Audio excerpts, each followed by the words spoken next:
Hi everyone, welcome to another episode of the Cabinet Vision Guy. In today's episode we're going to continue our series on rendering and we're going to show how we can add post-processing effects to a render that we've got on screen.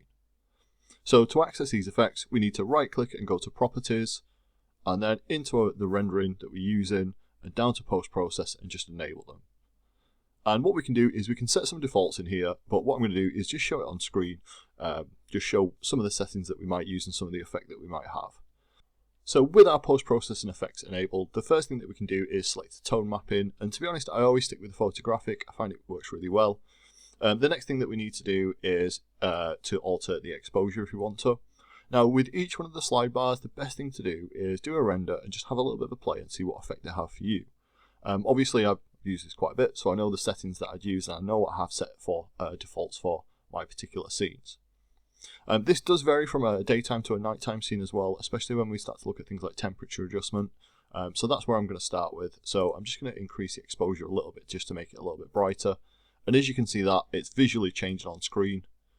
So I'm going to enable temperature control. And from here, I'm just going to move the slide bar really gently. And you'll see that that will alter the temperature of my room. I like to go one of two ways. I like to maybe put it as an extreme cold depending on what I've got on the floor. If I tend to use a white texture on the floor, maybe a marble, I tend to add a little bit of warmth to the room because it can be a little bit cold with the reflections from the floor.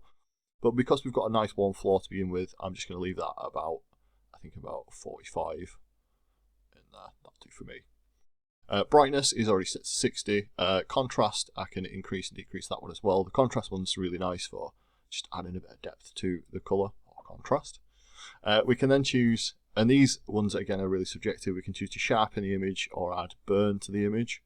And as you can see, and I'm going to add a little bit of sharpness to this one, I think, just to crispen the image.